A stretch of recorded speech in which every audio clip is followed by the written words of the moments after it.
آج میں آپ کے سامنے ایک خاص پیغام رکھنا چاہتا ہوں۔ ہم میں سے کوئی بھی کامل نہیں ہے۔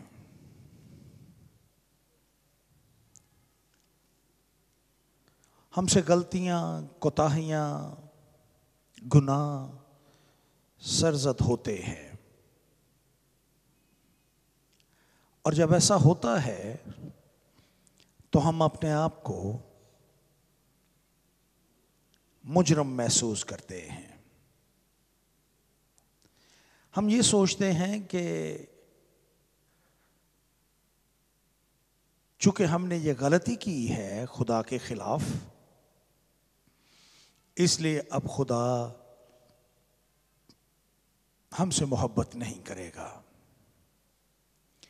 لیکن آج شام میں آپ کے سامنے یہ پیغام رکھنا چاہتا ہوں کہ ہماری غلطیوں کے باوجود، میں نے پچھلی دفعہ آپ کے سامنے یہ عرض کیا تھا کہ کس طرح سے خدا ہماری غلطیوں کو یا ان باتوں کو جن کو ہم غلطی تصور کرتے ہیں، کس طرح سے ہماری زندگی میں ہماری بھلائی کے لیے استعمال کرتا ہے۔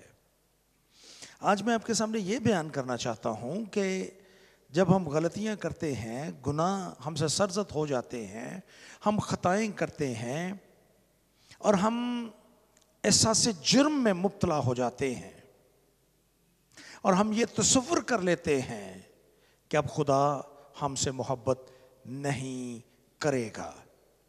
ایسی صورتحال میں میں آپ کو آج یہ بتانا چاہتا ہوں کہ یہ بات بالکل غلط ہے کہ خدا ہماری غلطیوں کی وجہ سے ہم سے محبت کرنا چھوڑ دیتا ہے۔ یہ بات غلط ہے۔ احساس جرم، جب ہم گناہ ہم سے سرزد ہو جاتے ہیں، ہم غلطیوں کا ارتکاب کرتے ہیں،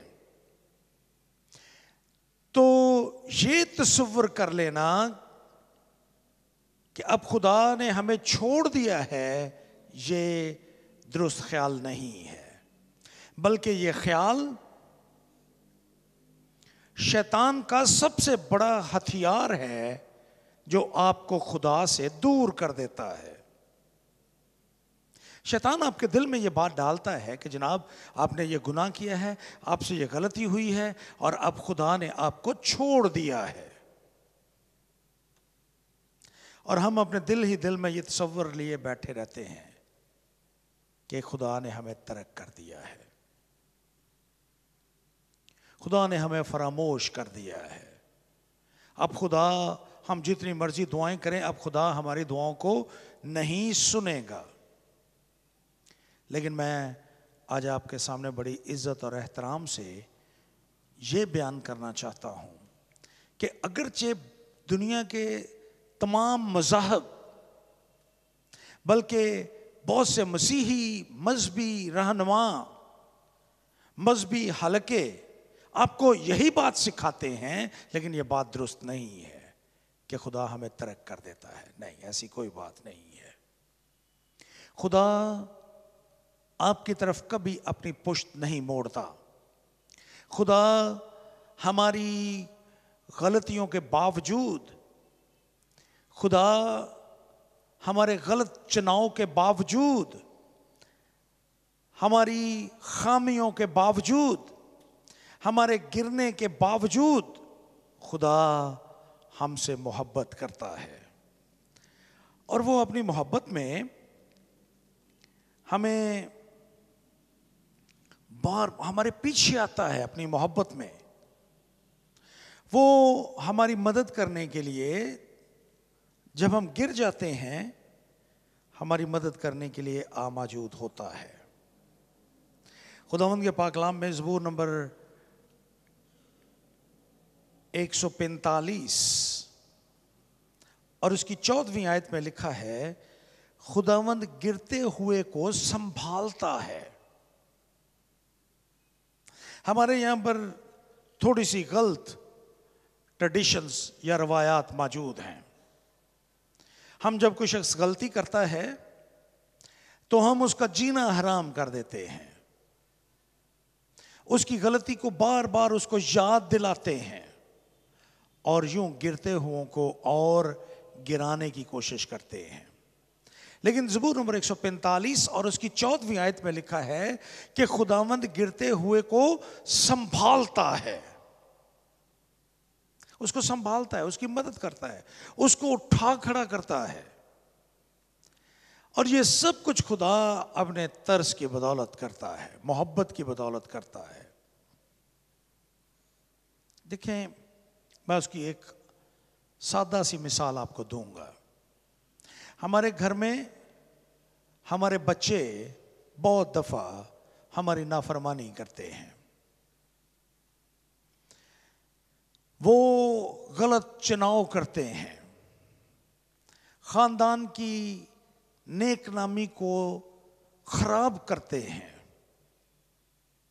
لیکن اس کے باوجود کہ وہ غلطی کرتے ہیں، ہم جسمانی والدین ہوتے ہوئے ان بچوں کو فراموش نہیں کرتے. ہم ان کو گھروں سے نہیں نکالتے، بلکہ ہم ان کو ایک کے بعد دوسرا، دوسرے کے بعد تیسرا، تیسرے کے بعد چوتھا موقع دیتے ہیں. ہم ان کے لیے دعا کرتے ہیں، ہم ان کے پیچھے چلتے ہیں تاکہ کسی طرح سے ہم ان کو واپس بحال کریں. اگر ہم جسمانی والدین اپنے بچوں کے لیے، اپنی اولاد کے لیے اس قدر مشقت کرتے ہیں اور ان کو ترک نہیں کرتے، ان کی غلطیوں کو معاف کر دیتے ہیں، تو ہمارا آسمانی باپ کیسا ہوگا؟ آپ تھوڑی دیر کے لیے تصور کیجئے کہ آپ آسمانی خدا کے بیٹے اور بیٹیاں ہیں. جس طرح سے آپ اپنے بچوں کو معاف کرنے کے لیے، ان کی غلطیوں کو معاف کرنے کے لیے، ان سے پردہ پوشی کرنے کے لیے ہر وقت تیار رہتے ہیں، ہمارا آسمانی باپ کیسا ہوگا؟ سو یہ خیال کرنا کہ ہماری غلطی یا ہمارے گناہ کی وجہ سے خدا ہم سے دور ہو جائے گا، یہ خیال غلط ہے. لیکن اس کا یہ بھی مطلب نہیں ہے کہ ہم غلطی پہ غلطی کرتے جائیں. یہ خیال بھی درست نہیں ہے. اور ہم اپنی اولاد سے بھی یہ توقع نہیں کرتے کہ وہ ایک غلطی کے بعد دوسری غلطی دہرائیں. ہمارا آسمانی باپ بھی ایسا ہی ہے، وہ ہمیں چھوڑ نہیں دیتا. جب ہم غلطیاں کرتے ہیں تو ہمیں چھوڑ نہیں دیتا، بلکہ میں تو یہ کہوں گا کہ جب ہم غلطی کرتے ہیں تو ہمارا خدا ہم سے کچھ زیادہ محبت کرتا ہے. میں نے اپنی پاسبانی خدمت کے دوران یہ مشاہدہ کیا ہے، اور اپنی خاندانی زندگی میں بھی، اگر کوئی بچہ کمزور ہو، وہ غلطی کرے، تو بطور والدین ہم اس سے زیادہ محبت کرتے ہیں، تاکہ اپنی محبت سے ہم اس کو سدھار سکیں، اس کو واپس بحال کر سکیں.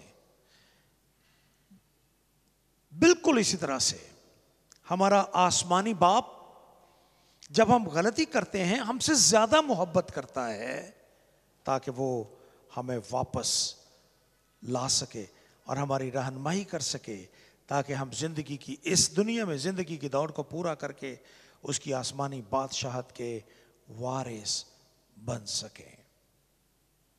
جب تک وہ ہمیں بحال نہیں کرتا، وہ ہمارے پیچھے رہتا ہے. آپ غلطی کریں، غلطی کے بعد ایک اور غلطی کریں، وہ آپ کے پیچھے رہے گا. وہ آپ کو مختلف طریقوں سے سمجھانے کی کوشش کرے گا تاکہ آپ واپس لوٹ آئیں. آپ میں سے کوئی بھی پرفیکٹ نہیں ہے، نہ میں نہ آپ، دنیا میں کوئی شخص کامل نہیں ہے. ہم میں سے ہر ایک غلطیاں کرتا ہے. اگرچہ ہم ہر روز جو خداوند پر ایمان رکھتے ہیں، ہم اپنی زندگی کے وسیلہ سے خدا کو عزت دینے کی کوشش کرتے ہیں، لیکن اس کے باوجود ہم ہر وقت اسی حالت میں نہیں رہتے، بلکہ انسان ہوتے ہوئے ہم سے غلطی کی توقع ہے. ہم غلطیاں کر سکتے ہیں، ہم کامل لوگ نہیں ہیں. انسان خطا کا پتلا ہے، ہم غلطیاں کر سکتے ہیں.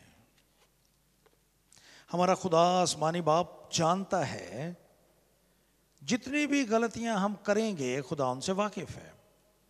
اب تھوڑی دیر کے لیے غور کیجئے، جب خداوند یسوع مسیح نے پطرس کو بطور شاگرد اس کا چناؤ کیا، خداوند یسوع مسیح اپنے علم سابق کی بدولت جانتے تھے کہ پطرس اس کا انکار کرے گا، لیکن اس کے باوجود خداوند یسوع مسیح نے اس کو اپنا شاگرد ہونے کے لیے چنا.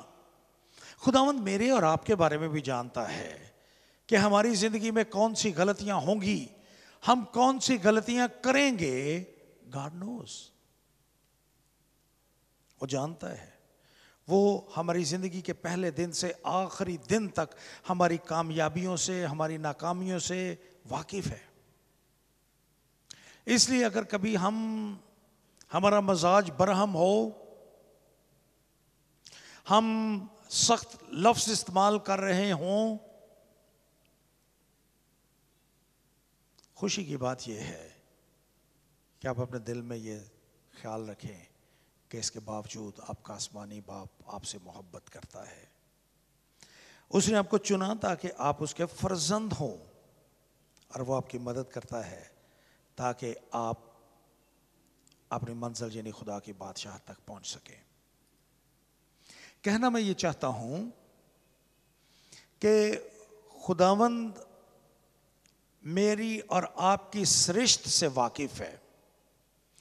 وہ ہم سے ہرگز یہ توقع نہیں کرتا کہ ہم پرفیکٹ ہوں.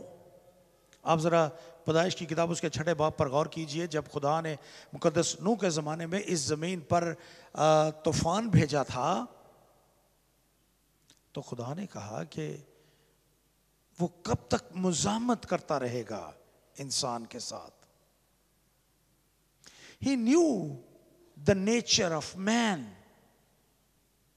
اور یہ نیچر خدا جانتا تھا کہ یہ گناہ کی وجہ سے، نافرمانی کی وجہ سے، ابلیس کے انفلوئنس کی وجہ سے، لوسیفر کی وجہ سے یہ سرشت کمزور ہے. ہم غلطیاں کریں گے، وہ جانتا تھا اس بات سے، اور وہ جانتا ہے اس بات سے. اس لیے وہ ہمیں معاف کرنے کے لیے اور ہم سے محبت رکھنے کے لیے ہر وقت تیار ہیں. جب آپ غلطی کرتے ہیں تو اس کا یہ مطلب نہیں کہ وہ غلطی درست ہے اور آپ مزید غلطی کریں، نہیں. لیکن اگر آپ سے غلطی ہو جائے، آپ گناہ کر بیٹھیں، آپ گناہ کا خطا کا ارتکاب آپ سے ہو جائے، تو پھر توبہ کیجئے، خداوند کے پاس آئیے. وہ آپ کو مصرف بیٹے کی طرح قبول کرنے کے لیے باہیں پھیلائے تیار کھڑا ہے. آپ کو محبت کرنے کے لیے وہ تیار ہے، آپ کو معاف کرنے کے لیے وہ تیار ہے. لیکن اس کا یہ بھی مطلب نہیں کہ وہ ہم میں سے ہر ایک سے کاملیت کا تقاضا کرتا ہے. وہ چاہتا ہے کہ ہم مسیح کے قد کے اندازے تک پہنچیں، لیکن وہ ہم سے کاملیت کی توقع نہیں کرتا. آپ جانتے ہیں پطرس کی کہانی کو. خداوند یسوع مسیح آسمان پر قربان ہونے کو تھے. خداوند یسوع مسیح نے آسمان پر قربان ہونے سے پہلے اپنے شاگردوں کے ساتھ بات چیت کر رہے تھے. یہ غالباً یوحنا کا انجیلی بیان اور اس کا 14واں باب ہے، 13واں باب. اور اس کے آخر میں خداوند یسوع مسیح نے جب اپنے شاگردوں کے ساتھ اپنی موت کی بابت وہ بات چیت کر رہے تھے، انہوں نے ایک نیا حکم دیا 13واں باب اور اس کی 31ویں آیت سے کہ تم ایک دوسرے سے محبت رکھو تاکہ لوگ جانیں کہ تم میرے شاگرد ہو. اور اس کے بعد خداوند یسوع مسیح نے 36ویں آیت میں کہا، شمعون پطرس نے اس سے کہا کہ اے خداوند تو ایسی باتیں کر رہا ہے، تو کہاں جا رہا ہے؟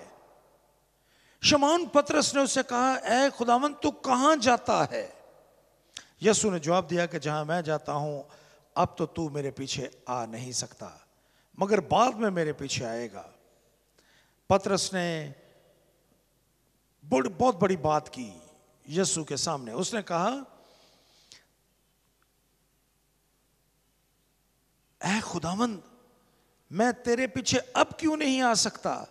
میں تو تیرے لیے اپنی جان دوں گا. کیا کہتا ہے کہ میں تیرے لیے اپنی جان دوں گا. یسوع نے فوراً اس کو جواب دیا. 38ویں آیت میں یسوع نے جواب دیا کیا تو میرے لیے اپنی جان دے گا؟ میں تجھ سے سچ کہتا ہوں کہ مرغ بانگ نہ دے گا جب تک تو 3 بار میرا انکار نہ کرے. اور اس کے بعد کی کہانی سے بھی آپ واقف ہیں. خداوند یسوع مسیح جب پکڑوائے گئے، گتسمنی باغ میں گرفتار ہوئے، پطرس وہاں پر موجود تھا. اس نے تلوار نکالی اور ایک نوکر کا کان اڑا دیا. لیکن بعد میں جب حنا کے سامنے یسوع کو پیش کیا گیا تو یسوع، پطرس بھی تھا وہاں پر اور ایک اور شاگرد بھی،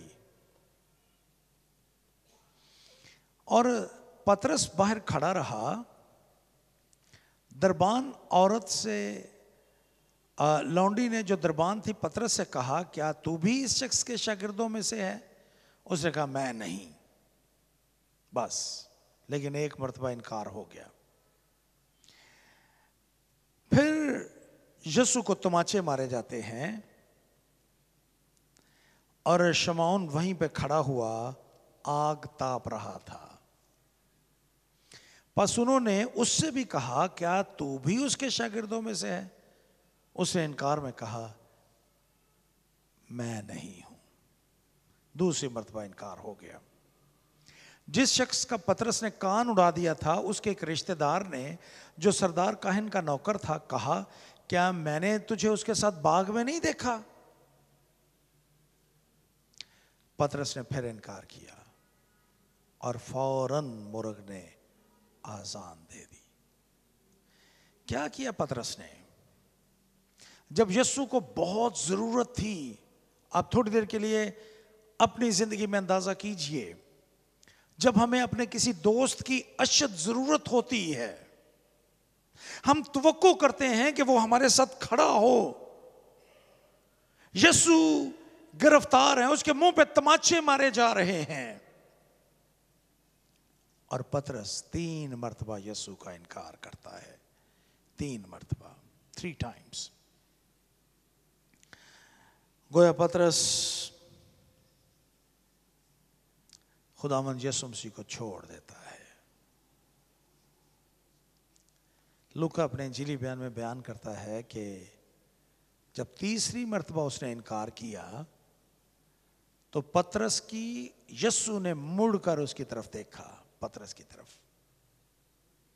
جب دونوں کی آنکھیں 4 ہوئیں تو پطرس کو اندازہ ہوا کہ اس نے کیا کیا ہے.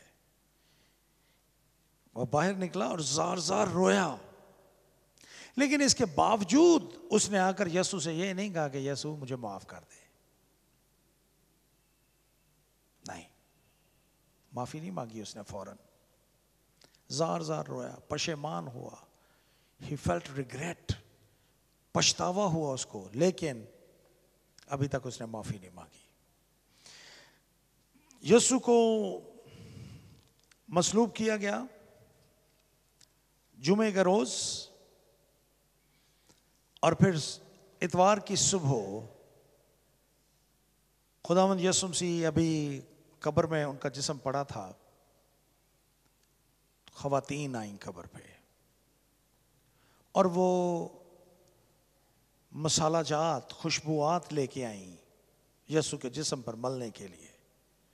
لیکن ایک بہت بڑا پتھر تھا. لیکن جب وہ وہاں پر پہنچی تو کیا دیکھتی ہیں کہ اس پتھر کو، وہ پتھر کو ہٹا ہوا دیکھتی ہیں. وہ پتھر لڑکا ہوا تھا. مرکز اپنے انجیلی بیان میں اس کا ذکر کرتا ہے 16ویں باب میں. انہوں نے پتھر کو لڑکا ہوا دیکھا، وہ بہت بڑا تھا.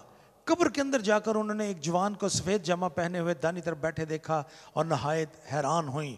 اور اس نے ان سے کہا جا کر اس کے شاگردوں اور پطرس سے کہو کہ وہ تم سے پہلے گلیل کو جائے، تم وہیں اسے دیکھو گے۔ کسی اور شاگرد کا نام نہیں لیا گیا کہ یوحنا کو جا کے کہو، یعقوب کو جا کے کہو۔ کس کا نام لیا گیا؟ پطرس کا۔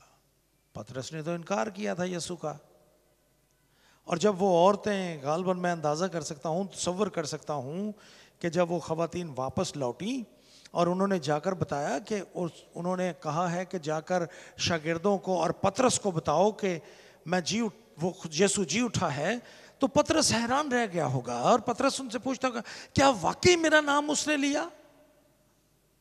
میں نے تو اس کا انکار کیا تھا۔ اس کا تو دل دکھی تھا، وہ پچھتاوے سے بھرا تھا۔ لیکن یسوع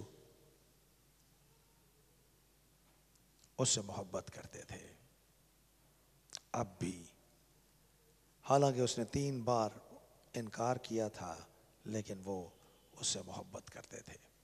اعمال کی کتاب یہ بیان کرتی ہے کہ یہی پطرس جب خدا نے مردوں میں سے جی اٹھنے کے بعد اس پر اپنی محبت کا اظہار کیا، ایک ہی پیغام میں 3000 لوگوں کو یسوع کے لیے جیتتا ہے۔ پہلے وہ چند لوگوں کے سامنے یسوع کا انکار کرتا ہے، اب ایک بہت بڑی بھیڑ کے سامنے وہ اس بات کا اقرار کرتا ہے کہ یسوع ناصری اس کی زندگی کا نجات دینے والا ہے۔ اور وہ وہاں پر یہ بھی کہتا ہے کہ آسمان کے تلے زمین کے اوپر کوئی نام نہیں بخشا گیا جس کے وسیلہ سے ہم نجات پا سکیں، اور 3000 لوگوں کو یسوع کے لیے جیتتا ہے۔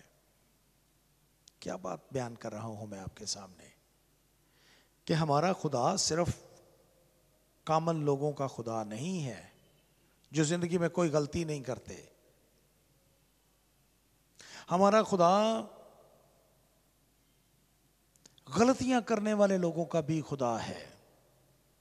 اگر ہم غلطی کریں اپنی زندگی میں تو وہ ہمارا بھی خدا ہے، وہ ہم سے بھی محبت رکھتا ہے۔ ایک اور مثال آپ کے سامنے رکھنا چاہتا ہوں۔ دیکھیے، ہم اکثر دعاؤں میں کہتے ہیں ابراہیم، اسحاق اور یعقوب کا خدا۔ بھائی ابراہیم کا خدا تو درست ہے کیونکہ وہ ایمانداروں کا باپ ہے، اس نے ایک ایمان کی زندگی بسر کی۔ اسحاق کے بارے میں بھی دل مانتا ہے کہ بالکل ٹھیک ہے، کیونکہ اسحاق تو قربان ہونے کے لیے تیار ہو گیا تھا۔ لیکن یعقوب کا خدا تھوڑا سا دل کہتا ہے کہ نہیں۔ یعقوب تو دھوکہ دیے، اس نے کئی لوگوں کو پلوٹے کا حق چھین لیا، برکت لے لی، اپنے ماموں لابن کی بھیڑ بکریوں کے معاملات میں اس نے مختلف انداز سے اپنے ریوڑ بنانے کی کوشش کی۔ خدا کو بھی ان سب باتوں کا پتہ تھا، اسی لیے یبوک کے گھاٹ پہ خدا جب اس سے ملا تو خدا نے کہا کہ تو آج کے بعد یعقوب نہیں بلکہ اسرائیل کہلائے گا۔ لیکن اس میں خدا نے کوئی تبدیلی نہیں کی۔ ابراہیم، اسحاق اور اسرائیل کا خدا ہم نہیں کہتے، خدا وہ یعقوب کا ہی رہا، ایک ایسے شخص کا جو غلطیوں سے بھرا ہے۔ اور میرے عزیزوں، میں آپ کے سامنے آج اسی بات کو بیان کرنا چاہتا ہوں کہ ہم جب غلطیاں کرتے ہیں تو اس کے باوجود خدا ہماری زندگی میں کام کرتا ہے، وہ ہمیں برکت دیتا ہے اور وہ ہمیں کبھی چھوڑتا نہیں ہے۔ خدا نے کبھی یعقوب کو نہیں چھوڑا۔ آج بھی ہم یہی کہتے ہیں، ابراہیم، اسحاق اور یعقوب کا خدا۔ عزت تیری ودھاوے گا یعقوب دا خدا۔ خدا کمزور لوگوں سے پیار کرتا ہے۔ یوحنا کا انجیلی بیان اس کا 4 باب ایک واقعے کا بیان کرتا ہے جب خداوند اپنے شاگردوں کے ساتھ یروشلم کو جا رہے تھے۔ شاگرد اس کو منع کرتے ہیں کہ سامریا کی طرف نہ جائیں۔ یسوع کہتا ہے، وہاں پر لکھا ہے کہ میرا سامریا سے ہو کر گزرنا ضرور ہے۔ وجہ، وہاں پر یعقوب کا کنواں تھا اور اس کنویں کے اوپر ایک خاتون بیٹھی تھی۔ اس دن یسوع کے ساتھ اس کی ملاقات طے تھی۔ یسوع وہاں پر پہنچتے ہیں اور وہ عورت 5 شوہروں سے شادی کر کے چھوڑ چکی تھی، چھٹے کے ساتھ رہ رہی تھی. اب اندازہ کریں کہ کس قدر دنیا کی نظر میں وہ گناہگار خاتون تھی. لیکن آپ حیران ہوں گے کہ یسوع نے اس کے ساتھ باتیں کی،